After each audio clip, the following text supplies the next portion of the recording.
Hi, I'm Charlotte from California. Hi, Alan. I would love to know, we're starting school. What are we going to face on college campuses this coming year when it comes to Israel? And for those of us who care about Israel and love Israel, what can we do to help fight the fight for Israel on college campuses? Thanks. Charlotte, great question. And you're going to be fighting very difficult situation. We're going to see on college campuses a double standard. We're going to see political correctness, trigger warnings, microaggressions, safe spaces applied only to anti-Israel groups, not to pro-Israel groups. Jewish supporters of Israel don't have safe spaces on campus. They're not given trigger warnings. One of the University of California colleges is now sponsoring a course on why Israel shouldn't exist, requiring the students to go to a pro-Palestine, anti-Israel demonstration on campus as part of the curriculum. And there are no trigger warnings in that class. I've read the curriculum in the class. It's all biased. It's all anti-Israel propaganda. There's almost no academic books that are described in the class. And that's going on all over the country. So it's completely one-sided. All the protections that are afforded to women, to blacks, to gays, to Latinos, to Asians, and to others, Jews are excluded. There's this phony concept called intersectionality, which you'll hear about on your college campus, which says all oppression is essentially the same. And the same people that oppress gays oppress Palestinians. And it's always the Zionists, the capitalists, the colonialists, the imperialists, and it's always Israel, the Zionists, and the United States that are the villains. Jews are not included within intersectionality. It's as if Jews aren't oppressed anywhere in the world. Jews are still among the most oppressed minorities, not only in the world, but there are more anti-Semitic incidents in the United States, in France, in Great Britain, in other Western countries than any other kinds of antagonism toward groups, and yet Jews are excluded. So you're going to have to develop a thick skin. You're going to have to fight back. You may suffer some grade reduction when you stand up against this kind of bigotry in your classroom, but it's worth it, and you should do that.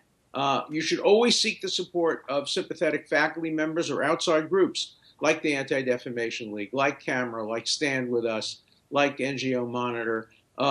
Don't be hesitant to seek outside help. Call me. I'm available to fight this fight with you on college campuses. But most important, do not remain silent. Do not give up.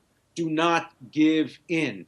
You can compromise. You can sit down and talk to other groups. By the way, they don't want to talk to you. The BDS movement excludes people like you and me because we're pro-Israel. And if you're pro-Israel, you're part of who should be boycotted.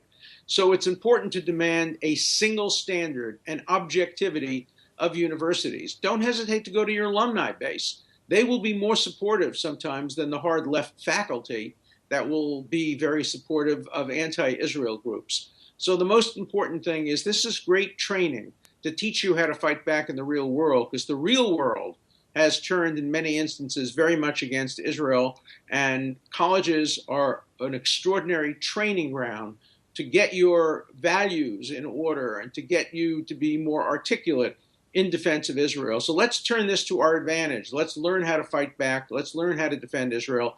And never forget that we have the most important weapon on our side, truth. All we care about truth. All we want is nuance in the conversation, balance, opportunity to present our side. Never be fearful of criticizing Israel, or Israel deserves to be criticized, but always put it in context, always make it comparative, and always understand that the truth is on our side. We have nothing to hide. So fight back strongly, and fight back with the conviction that we are right. It's an important message. Now, talking about U.S. colleges, we know, as we've just heard, that you're very outspoken about current-day education methods, especially in prestigious American universities. In the age of political correctness, it seems like faculty are not challenging their students to be more open-minded about political issues like the Israeli-Palestinian conflict or race relations. What needs to change on college campuses? Everything. Everything needs to change on college campuses. You cannot have a reasonable, nuanced discussion about Israel-Palestine, about Black Lives Matter, about sexual assaults on campus. You cannot have a nuanced conversation. You have to take sides, and the sides have to be stark. They have to be, are you for it or you're against it? And classroom discussion has become stilted and difficult. Students are afraid to express their views. More and more faculty members are saying we're not going to allow tape recordings in the classroom because they're terrified that the tape recordings will capture their bigotry.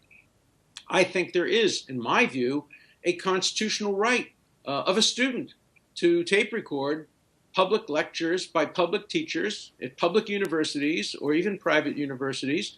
And I think there should be a movement to permit the recording of lectures. I don't think it will stifle free speech, but I think it will promote truth and promote nuance. And when alumni hear what is being taught in some classrooms, they will be absolutely shocked. Look, the role of a university is not to teach you what to think.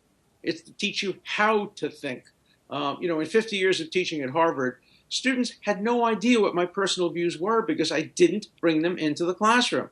I sometimes brought personal views as a devil's advocate. I would take positions that I don't believe in. For example, I would make the argument in favor of the death penalty because no one else in the class was making that argument. Or I would make arguments in favor of other politically unpopular causes.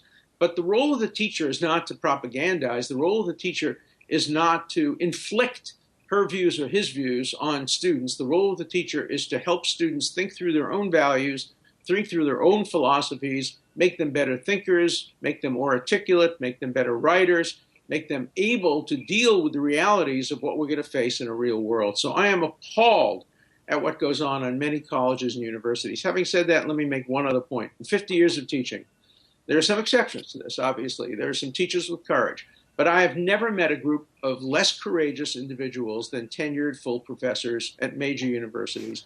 They are terrified about speaking out. They are terrified about offending students. They're terrified about having their evaluations lowered. They're terrified about getting criticized by students or by deans. And tenure is supposed to be a guarantee that you can speak your voice. And too few professors are prepared to express views that are politically incorrect, particularly views that are supportive of Israel today on college campuses. Well, I can tell you about a lot of crazy experiences that I had while going to college in the U.S., not far from what you're mentioning. Now, by the way, the same problem exists in Israel. There is political correctness on university campuses in Israel, too.